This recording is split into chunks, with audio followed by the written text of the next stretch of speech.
Hello everyone, myself doctor Pulkit Sharma. तो आप सभी लोगों का नीट का एग्जाम हो चुका है और आई होप आपने जिस हिसाब से मेहनत कर रही हो उस अकॉर्डिंगली आपका स्कोर भी अच्छा आ रहा होगा। जो आप स्कोर एक्सपेक्ट कर रहे थे उस अकॉर्डिंगली आपके स्कोर्स भी आ रहे होंगे।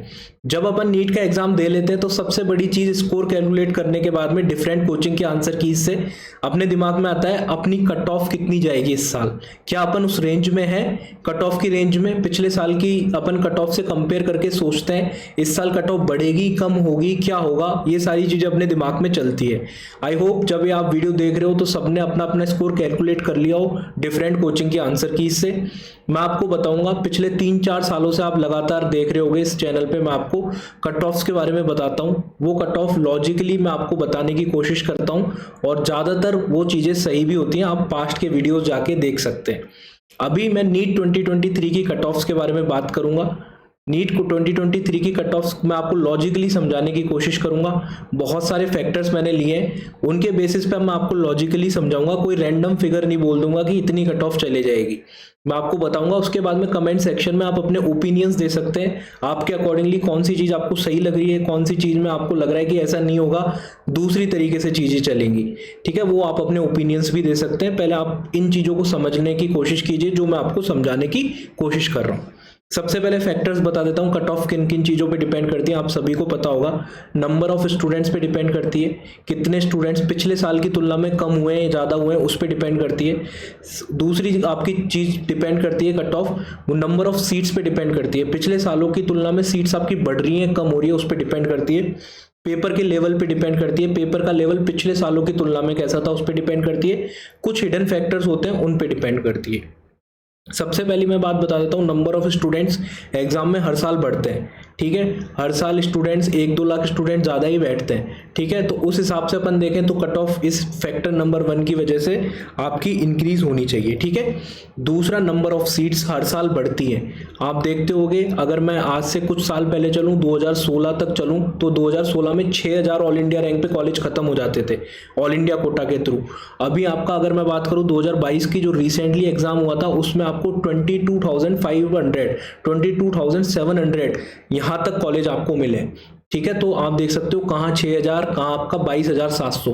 तो नंबर ऑफ सीट्स बढ़ती हैं जिससे कि आपकी कट ऑफ डिक्रीज होती है। ठीक है, रैंक में स्पेसिफिकली बता रहा हूँ, मार्क्स वाइज अपन बात करेंगे क्योंकि अभी अपने पास मार्क्स पता है, अपने को रैंक नहीं पता है। ठीक है, रैंक की वाइज भी कट ऑफ मैं आपको बताऊंगा, मार्क्स वाइज भी मैं आपको बताऊंगा, आप टेंशन मत करिए। पेपर के डिफिकल्टी लेवल पे डिपेंड करती है, उसके बारे में डिटेल में मैं अभी बात करूंगा इसी वीडियो में। पेपर का डिफिकल्टी लेवल पिछले साल की तुलना में कैसा था। हिडन फैक्टर्स पे डिपेंड करती है। देखो, हिडन फैक्टर एक ऐसा फैक्टर होता है, ये कुछ सालों के एक्सपीरियंसेस पे मैं आपको बोल रहा हूँ कि हर साल नीट की कट ऑफ बढ़ती है। कैसे बढ़ती है? क्योंकि बच्चों में अडेप्टेशन आ जाता है, बच्चों को पता लग जाता है कि हाँ भाई ऐसा पेपर आने वाला है, मेरा इस साल नहीं हुआ, मैं अगले साल के लिए ड्रॉप कर रहा हूँ, मेरे को ये चीज़ समझ में आ गई, दिमाग में फिट हो गई, एनसीईआरटी से ही बायोलॉजी आएगी तो मैं एनसीईआरटी एक साल में अच्छे से पढ़ लूंगा। तो वो अडेप्टेशन का फैक्टर नीट के अंदर आता है जिससे कि आपकी कट ऑफ हर साल आप देख रहे होगे। कभी कभार ही ऐसा होता है कि आपकी कट ऑफ डिक्रीज होती है, रेयर इंस्टेंस होते हैं। जैसे आप देख सकते हो 2017 से 2018 में कट ऑफ 20 नंबर कम हुई, तो ये रेयर चीज थी।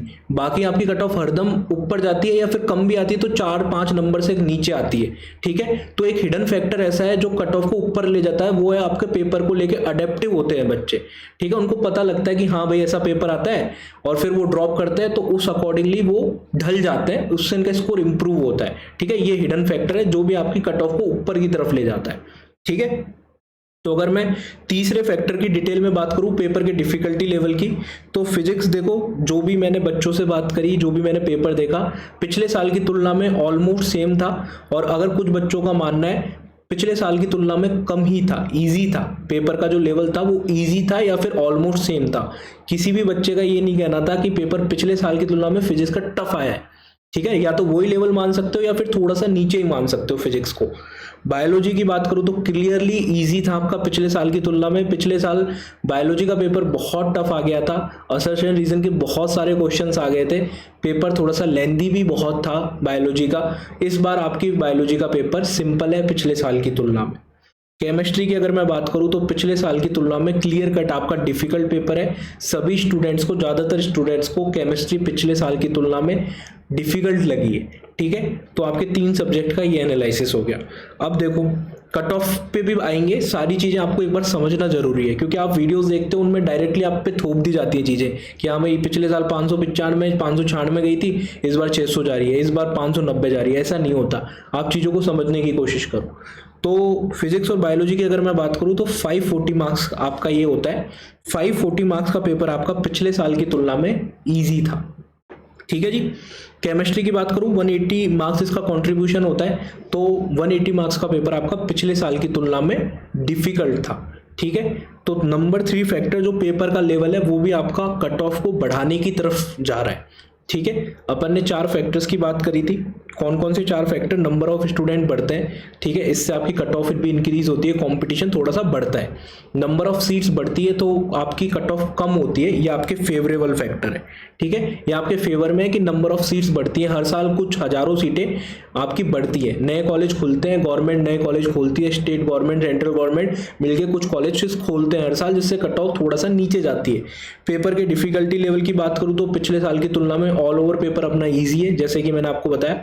हिडन फैक्टर अडेप्टेबिलिटी की अगर मैं बात करूँ तो पिछले साल की तुलना में जिन बच्चों ने पिछले साल ड्रॉप किया था, इस साल उनको चीजें समझ में आई होंगी तो वो अडेप्टिव हो गए होंगे, तो इससे भी थोड़ा बहुत कट ऑफ ऊपर की तरफ जाती है। हिडन फैक्टर की बात करो तो 3 फैक्टर आपके कट ऑफ ऊपर ले जा रहे हैं, 1 फैक्टर आपका कट ऑफ नीचे की तरफ लेके आ रहा है, ठीक है। अब आपकी कट ऑफ क्या जा सकती है, देखो मेरे अकॉर्डिंगली पिछले साल की कट ऑफ की मैं बात करता हूं, मार्क्स वाइज कट ऑफ बात करूं तो पिछले साल आपकी 596 मार्क्स आपकी कट ऑफ थी, ठीक है जी।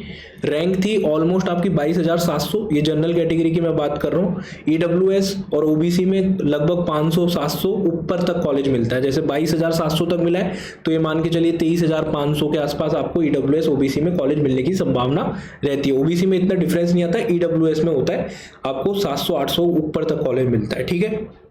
इस साल क्या हो सकती है कट ऑफ?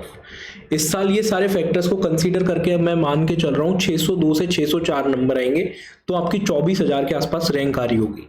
क्योंकि 24,000 रैंक मैंने इसलिए मानी, आप बोलोगे पिछले साल तो 22,700 तक ही मिला था, तो जो मैंने फैक्टर बताया था नंबर ऑफ सीट्स जो इंक्रीज होती है उसके हिसाब से आपकी कट ऑफ कम जाती है। तो इस बार आपकी जो सीट्स इंक्रीज होंगी कम से कम अपन मान के चल रहे हैं 1,500 के आसपास तो ऊपर जाएगा ही। 22,700 तक मिला था तो इस बार 24,000 तक तो डेफिनेटली मिलने के चांस है, और वो 24,000 रैंक आपकी आ सकती है 602 से 604 नंबर के बीच में। कट ऑफ पिछले साल की तुलना में मेरे अकॉर्डिंगली ऊपर जा रही है, जो मैंने फैक्टर्स बताए उनके हिसाब से। अभी कुछ चीजें और समझना इंपॉर्टेंट है आपके लिए, वो चीजें समझिए, ठीक है।